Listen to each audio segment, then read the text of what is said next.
o que é que junta uma poeta, um jornalista e um economista neste podcast Um Pouco Mais de Azul? Pois neste episódio junta a voz. Fernando Alves fala das vozes que são o voto numa eleição.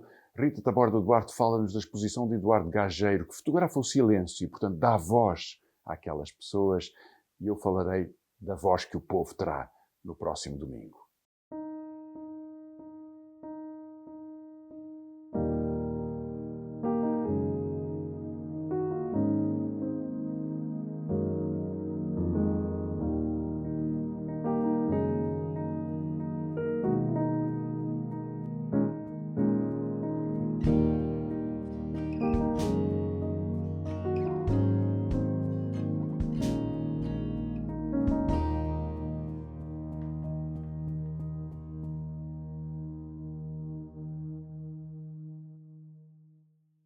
Antes mesmo de dar voz ao tema de hoje, vai ser sobre a exposição de fotografias de Eduardo Gageiro na Corredoria Nacional, e porque há vários timbres a falar dentro deste podcast e as eleições estão aí mesmo à porta, eu gostava também de dizer claramente qual é o meu sentido de voto, porque o voto, sendo secreto, não tem de ser segredo, e o meu voto, para trazer um pouco mais de azul a este país, vai ser a CDU, não desfazendo, é claro. E agora sim, vamos passar às fotografias de Eduardo Gageiro, que também há política como tudo.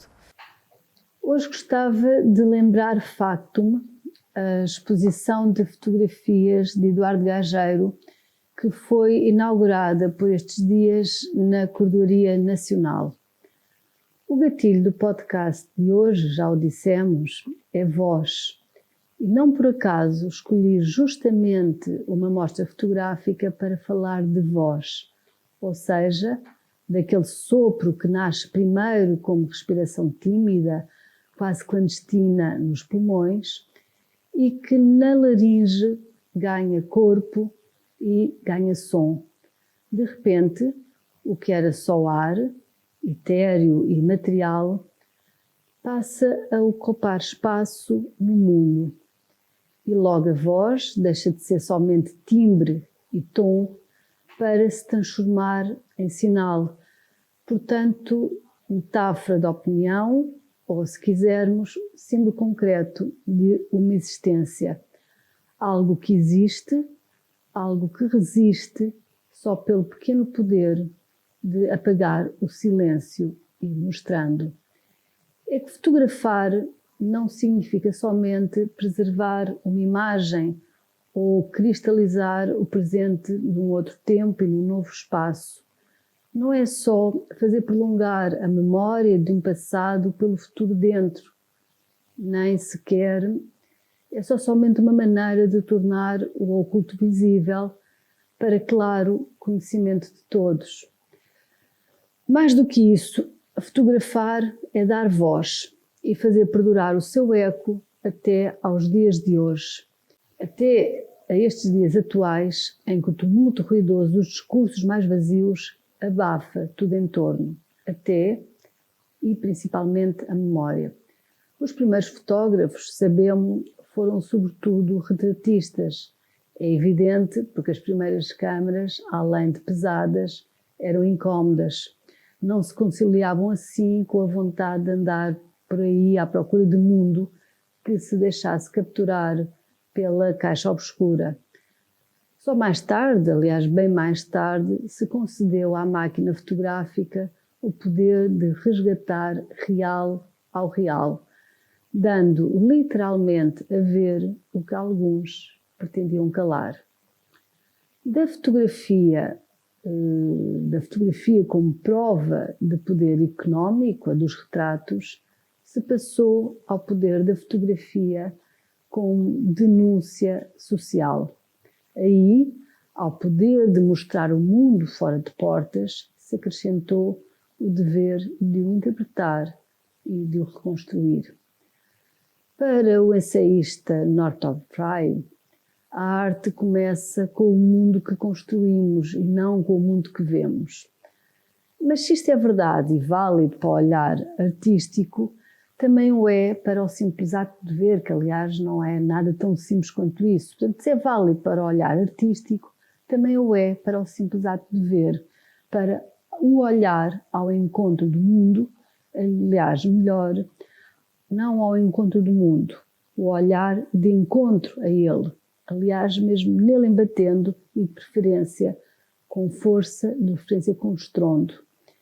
É que escondida na expressão documental, quando falamos de fotografia documental, está a expressão latina docere mentis, ensinar a mente. Na exposição de Eduardo Gageiro estão expostas 167 fotos, algumas que nunca tinham sido mostradas e que são bem o testemunho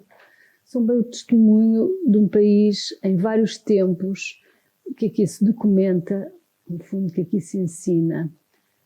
Trata-se de uma retrospectiva em que o 25 de Abril e algumas das suas mais emblemáticas fotografias, e aquela muito tão conhecida do Salgueiro Maia, mordendo o lábio, contendo o choro comovido por um país que estava finalmente a cumprir, ou a também muito famosa imagem da fotografia de Salazar, sendo posta na parede. Mas o 25 de Abril, dizia, é o marco que separa Portugal em um antes e um depois.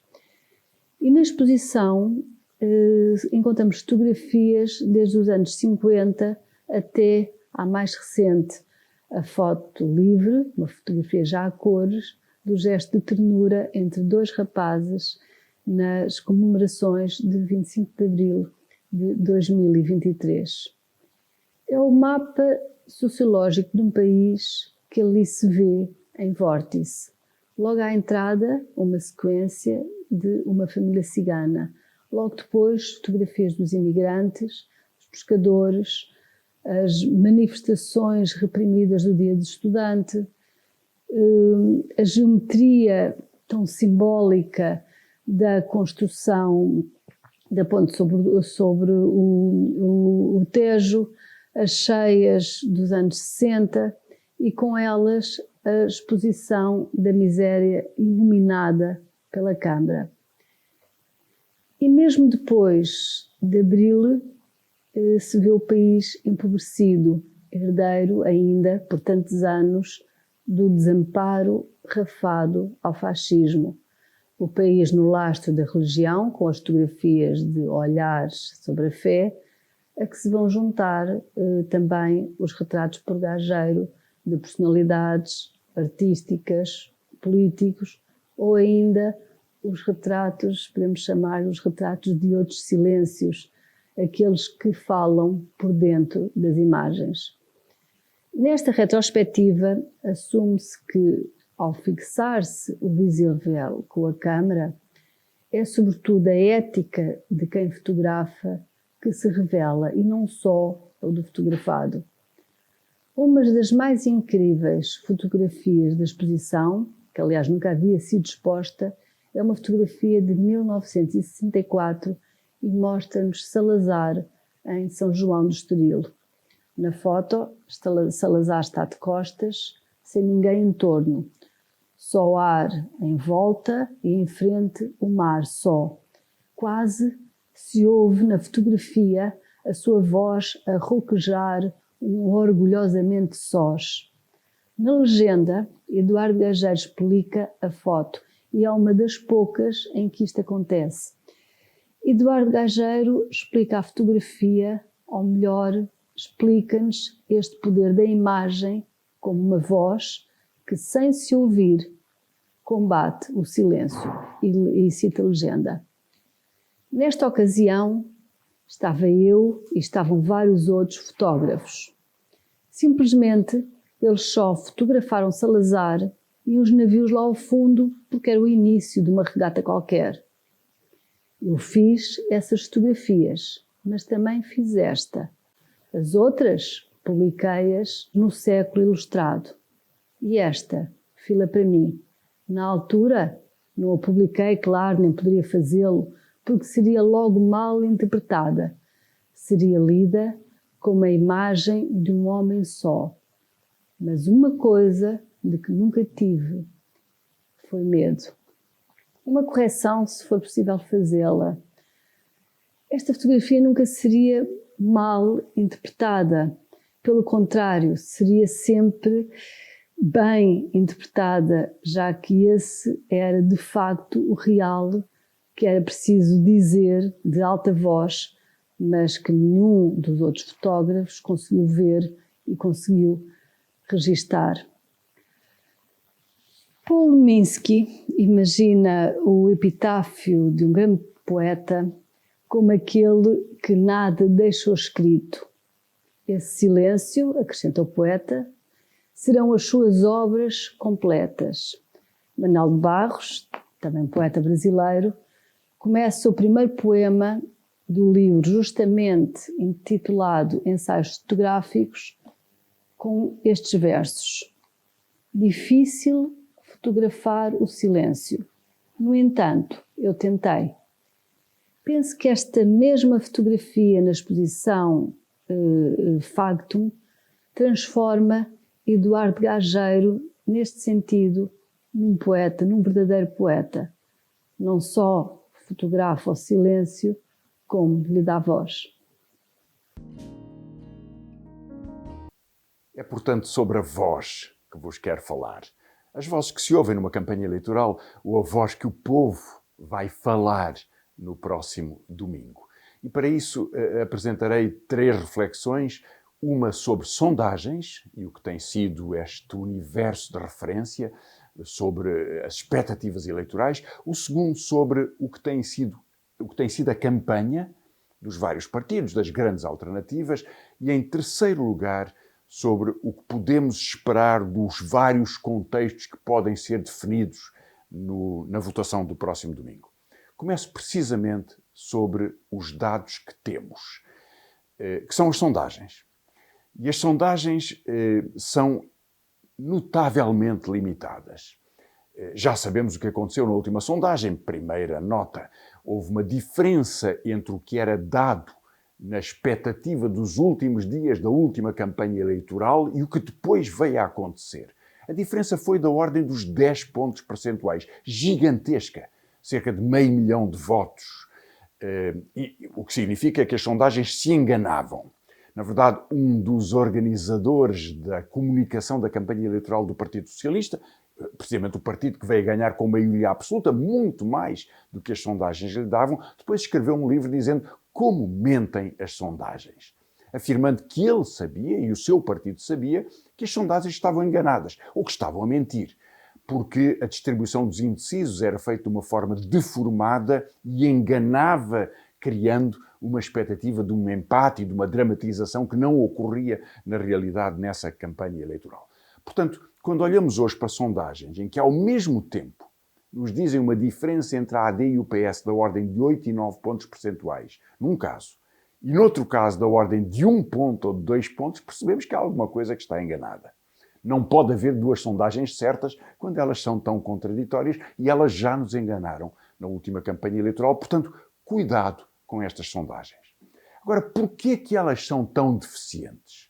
Na verdade, porque uma sondagem se baseia praticamente em exclusivo em entrevistas online, o que significa um certo padrão de pessoas na sociedade portuguesa. Outra baseia-se em entrevistas em telefone fixo, o que significa também que muitas pessoas, não tendo telefone fixo, não são tão alcançáveis por essa amostra, e outra, sobretudo, em telemóveis, o que exclui pelo menos uma parte da população mais velha em Portugal. Portanto, todas estas metodologias são muito voláteis e são muito vulneráveis a erros de amostra. Há depois, em terceiro lugar, um outro tipo de sondagem, que é o tracking poll. Uma sondagem que é feita por um grande canal de televisão, em que se pergunta a 200 pessoas cada dia, o que quer dizer uma amostra deformada, enviesada, que não representa o país e que se soma a outras 2 amostras dos dias anteriores, também enviesadas. 3 amostras deformadas não fazem uma amostra verdadeira, mesmo que, em alguns casos, estas sondagens, melhores ou piores, nos possam dar alguma indicação de como evoluem as percepções populares e a forma como as pessoas olham para elas. Havendo sempre um problema, que é que com uma taxa de abstenção como há em Portugal, que é tão elevada, da ordem dos 40%, em algumas eleições ultrapassou os 50%, as pessoas que respondem a sondagens podem dar uma opinião por conveniência ou por delicadeza em relação a quem lhe pergunta, mesmo que depois não vão votar. E essa diferenciação não é tão fácil de fazer como os institutos têm vindo a sugerir. Ou seja, a voz das pessoas não é bem identificada por estas sondagens. Duas notas ainda sobre este primeiro tema deste tabu. Os comentários têm vindo a ser criticados por uma parte das pessoas que percebem que nos debates televisivos é fácil antecipar, antes mesmo de uma palavra ter sido dita no debate, o que muitos dos comentadores vão dizer a seguir, dado o seu alinhamento político ou as suas preferências partidárias, que são muito expressas. E a intensidade do espaço de comentário, que é muito homogéneo hoje em dia, há exceções, mas que é muito homogéneo hoje em dia, que é muito à direita e, aliás, bastante polarizado e bastante agressivo, tem sido notado por pessoas das mais variadas opiniões como um nevoeiro no contexto da expressão pública. O caso mais claro da voz da direita é que, há uma dezena de anos, os únicos comentários de referência em canal aberto, na SIC e na TVI, são de um ex-presidente do PSD e de um ex-presidente do CDS, que dominam por completo esse panorama. Portanto, comentário homogéneo e muito polarizado à direita e, na verdade, cada vez mais agressivo. Uma última nota ainda sobre estas vozes que as sondagens falam, que é o que está por baixo da comunicação social reconhecida, jornais, televisão, rádios, que é a campanha suja. Esta já aconteceu noutra campanha eleitoral, mas nunca como nesta há uma intensidade tão vibrante de uma campanha suja, muitas vezes anónima, quase sempre anónima, mas que é impulsionada sobretudo pelo Chega e pela Iniciativa Liberal. Na base das calúnias, na base da caricatura, na base da personificação, enfim, de todas as formas possíveis para atingir, sobretudo pessoalmente, alguns dos adversários ou adversárias. A Mariana Mortágua é obviamente o alvo principal de toda a campanha suja, mas o próprio conceito desta forma de comunicação baseia-se na polarização de um universo fechado, grupos WhatsApp, ou os consumidores destas formas de comunicação para criar um entusiasmo do ódio contra outros e, portanto, para retirar do debate democrático qualquer capacidade de conversa racional ou de argumento sobre propostas ou de ideias sobre o país. Portanto, a pobreza técnica das sondagens, conjugada com a agressividade da comunicação subterrânea, ou da comunicação internet, ou de comunicação redes sociais, é a primeira das características da voz deformada nesta campanha eleitoral. O segundo tema deste tabu é sobre o que as campanhas fizeram e revelaram. Na verdade, há dois períodos nesta campanha eleitoral, que é longa, uma longuíssima pré-campanha, e depois estas 2 semanas de campanha. Na primeira parte da campanha, nas últimas largas semanas, ou até 2 meses, intervieram sobretudo a AD, a direita organizada pelo PSD, o Partido Socialista, o Chega, o Bloco de Esquerda, e agora começou a surgir a campanha da CDU. Um pouco fora deste mapa, na minha opinião, ficam as vozes de partidos unipessoais. O PAN ou o LIVRE, cuja campanha é muito resumida a algumas visitas, a algumas iniciativas e sucessivas declarações à comunicação social, mas que não tem a componente da mobilização, a componente dos comícios, dos jantares, da capacidade de juntar pessoas e de projetar a partir daí um discurso político, o que os outros partidos têm. A surpresa é a Iniciativa Liberal, que, com 2 exceções, ao longo desta campanha faz predominantemente reuniões à porta fechada, com associações empresariais, com o seu universo de referência, que é esse grupo social, e que tem tido muito menos ambição do que se esperaria de um partido que está a negociar com a AD uma hipótese de governo, se porventura pudessem ter essa maioria. Mas olhando então para as principais campanhas e a voz que elas têm projetado, eu creio que posso resumir desta forma. A Aliança Democrática fez uma escolha, que é ignorar o Chega e, ao mesmo tempo, tentar ocupar uma parte dos temas do Chega.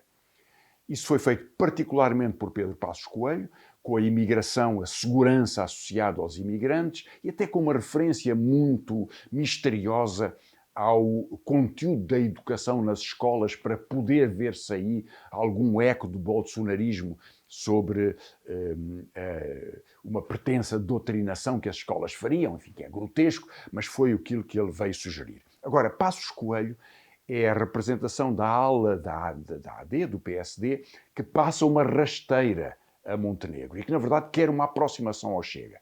A escolha de Montenegro foi outra. Foi aproximar-se do Chega nos temas fundamentais. A sua referência ao RSI, à subsídio à dependência, é muito parte dessa estratégia, ao mesmo tempo que não fala com o Chega e o exclui da sua alternativa política, tal como a apresenta ao país. Se isso tem algum resultado ou não, pelo menos tem tido o resultado de deixar o Chega muito isolado na sua agressividade própria. O Partido Socialista, em contrapartida, tem outro problema, que Carlos César resumiu muito bem num discurso durante esta semana, que é pedir o voto dos que querem continuar o Partido Socialista com o que ele fez na maioria absoluta e pedir ao mesmo tempo o voto das pessoas que querem mudar, porque sabem que a maioria absoluta foi um desastre. E procurar estes 2 eleitorados numa massa popular que o Partido Socialista procura polarizar significa um discurso bastante confuso, porque nem garante a mudança suficiente para quem sentiu o desastre provocado pela maioria absoluta no próprio Partido Socialista, um governo de tropelias sucessivas e de grande impasse social, nem está propriamente muito próximo do costismo mais tradicional, digamos, daqueles indefectíveis que acham que correu tudo bem e não há nenhum problema. Os 2 discursos combinam-se mal. E, em particular, em algumas matérias, o caso da habitação é talvez o exemplo mais claro, a política do Partido Socialista não mexe nas causas que têm provocado e impulsionado a carestia da habitação, dos juros, das rendas, dos preços das casas e que fazem de Portugal um caso de estudo da destruição que o mercado provoca na vida das pessoas. Noutras matérias há um esforço diferente de abordagem por parte do Partido Socialista, enfim, é tema que vou voltar daqui a um instante. O Chega, em particular, procura manter o tipo de política que tem tido, quer dizer, o máximo de gritaria, o máximo de agressividade, o máximo de violência política, mas há algum descrédito que vai surgindo do facto de não poder fazer um acordo com a AD de Montenegro, logo se verá se outro dia poderá fazer com a AD de Passos Coelho, e por facto de ficar muito contaminado pela visibilidade de um financiamento de grandes empresários que o partido procurou esconder. Mesmo quando revelou a sua lista de donativos, depois de perceber que estava a violar a lei, ainda foi esconder alguns dos principais doadores, como, por exemplo, o maior fornecedor, o maior vendedor de armas ao exército português, ou outros empresários no setor do imobiliário, no setor dos transportes ou em alguns outros setores financeiros. O Bloco, em contrapartida, tem-se concentrado em propostas políticas, na saúde, na habitação, muito nos últimos dias sobre o apelo às pessoas indecisas e, em particular, ao voto das mulheres. Votem como mulheres, dizia Mariana Mortágua no principal comício desta campanha eleitoral, e, portanto, para procurar compor esta diferença que na sociedade mais mobiliza a esquerda, que é o voto feminino, o voto mais jovem, o voto das pessoas mais velhas também, que sentem o risco da habitação nas suas famílias ou que sentem a preocupação com o Serviço Nacional de Saúde. E esta forma de composição social é aquilo que tem sido a campanha do Bloco de Esquerda.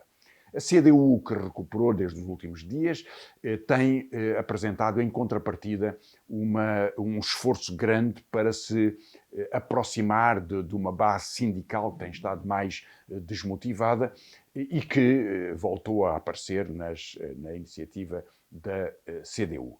Assim tem sido, creio eu, o resumo das vozes das campanhas eleitorais. O meu terceiro tema é sobre o que podemos esperar das vozes do povo no próximo domingo. Bom, os resultados o dirão. Eu não me faço nenhum exercício de adivinhação. Mas os polos principais que se constituíram nesta campanha eleitoral, esses nós sabemos quais são. À direita é, deixando de fora o Chega, é um polo que representa uma proposta de governo PSD Iniciativa Liberal, ou AD Iniciativa Liberal. O PPM não existe e o CDS é um complemento do PSD hoje em dia. Portanto, PSD Iniciativa Liberal. Do outro lado, aparece um polo que representaria um governo, uma maioria de governo do Partido Socialista, com o Bloco de Esquerda e, naturalmente, com os outros partidos, CDU e Livre. PAN nunca se sabe muito bem em que lugar é que pode ficar, tem dito coisas totalmente contraditórias ao longo desta campanha eleitoral. Portanto, as eleições não vão ser decididas por quem fica em primeiro lugar. Em 2015, António Costa não ficou em primeiro lugar, mas como havia uma maioria de deputados à esquerda, com o Bloco de Esquerda e com o PCP, foi possível fazer o governo da Geringonça, que foi um governo que cumpriu os seus compromissos entre 2015 e 2019. Depois, como se sabe, o Partido Socialista já não quis continuá-lo e depois conseguiu uma maioria absoluta. Mas, portanto, estes dois polos, AD, Iniciativa Liberal, PS, Bloco e os outros partidos de esquerda, são as alternativas nesta campanha eleitoral. Se for a esquerda que ganha, o que é que nós podemos esperar?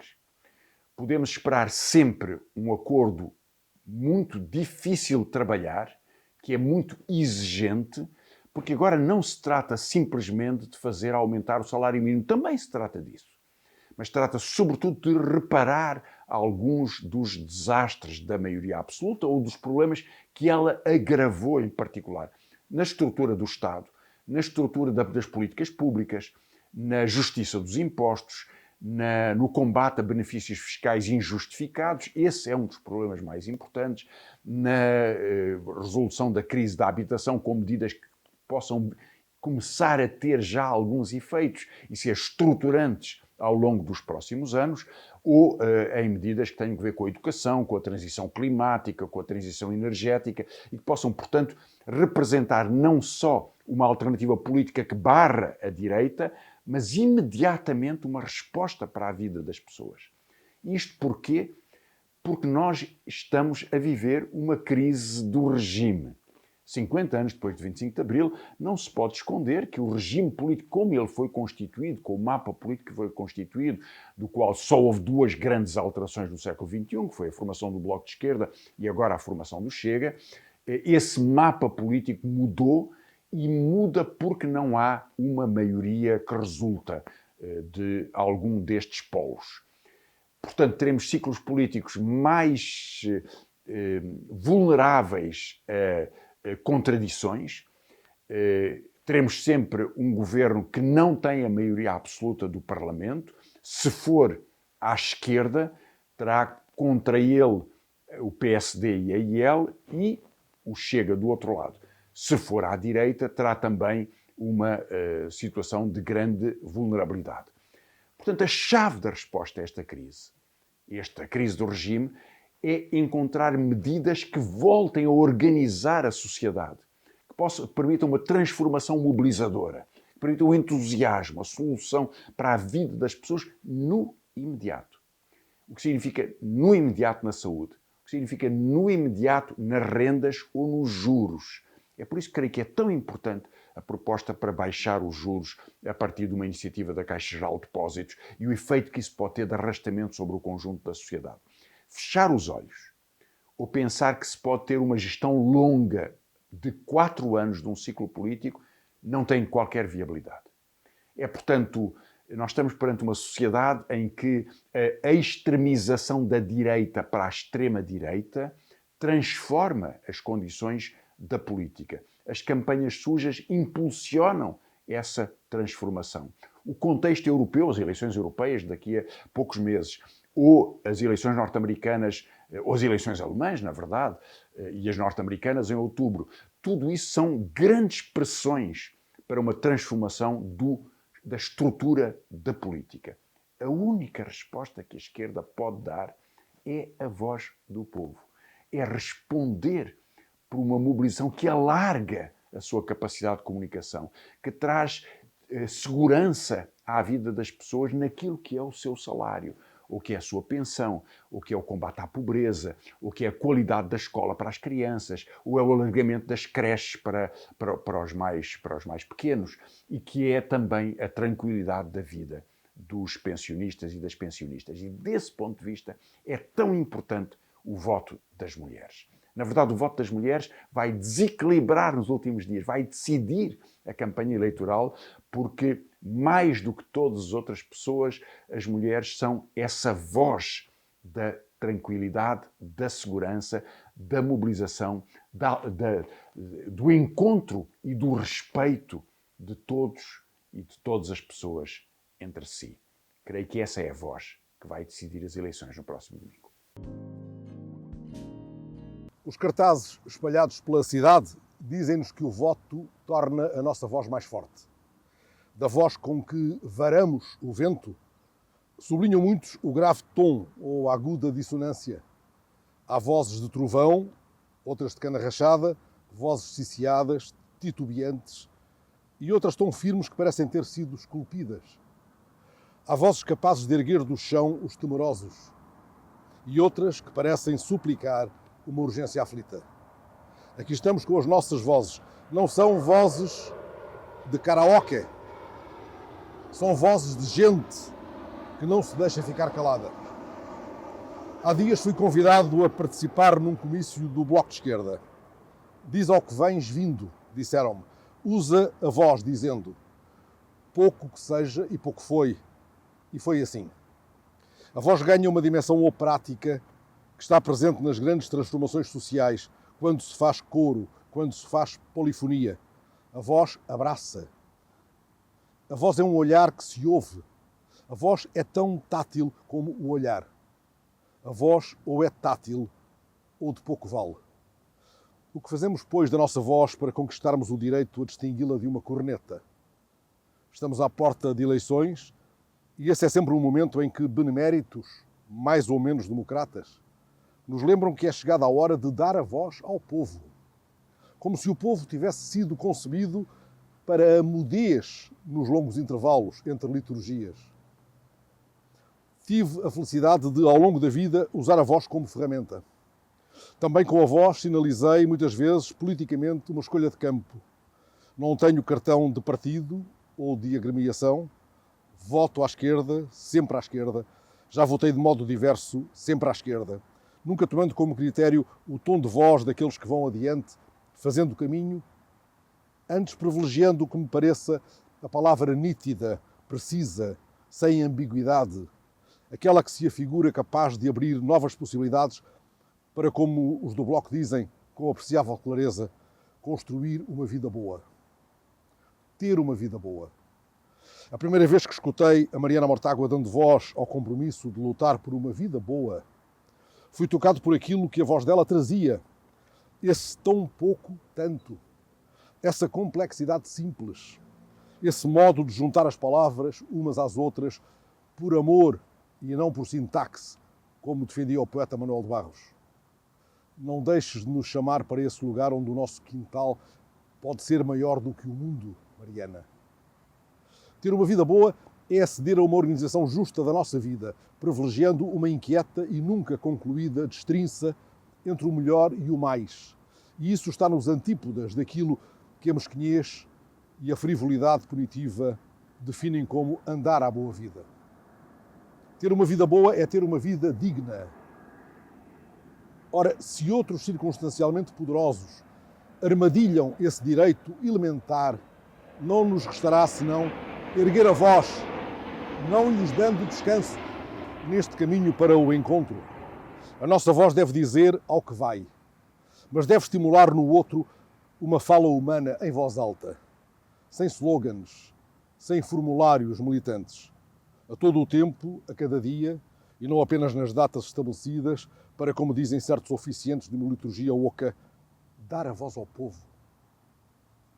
Nos dias sombrios, antes de ter sido dada voz ao povo, Maria Judite de Carvalho, uma grande escritora portuguesa, desconhecida para muitos, escreveu sobre vozes silenciadas. Todos estamos sozinhos, Mariana. Sozinhos e tanta gente à nossa volta. Tanta gente, Mariana. E ninguém vai fazer nada por nós. O jovem Garrett, num certo novembro de 1820, ergueu-se diante dos colegas da Universidade de Coimbra, que celebravam a derrota da Martinhada. Tinha apenas 20 anos e gritou: ergo tardia voz, mas ergo-a livre. Nunca é tarde, ou pelo menos nunca é tarde demais. Tinha 20 anos apenas e tantos combates pela frente. E o Zeca, em maio, maduro maio, que a voz não te esmoreça. Vamos lutar. Que este possa ser cada vez mais um movimento para a escuta do outro e que esse movimento fortaleça a ação também a partir do que a voz do outro acrescente em nós, pois disso se trata. Nesse pressuposto, agradeço muito o convite que há dias me fizeram para que juntasse a minha voz às vozes que ali sustentavam outras possibilidades de caminho. Filo com gosto e podeis tomá-lo também como declaração de voto. Estive lá porque esta esquerda acrescenta esquerda à esquerda. Penso em votos, claro, dado o contexto, mas penso acima de tudo em vozes. Tanta gente, Mariana, que a voz não te esmoreça. Vamos lutar. Um pouco mais de azul foi neste episódio sobre a voz. Pode seguir-nos nas suas plataformas de podcast, em que pode comentar este Um pouco mais de azul.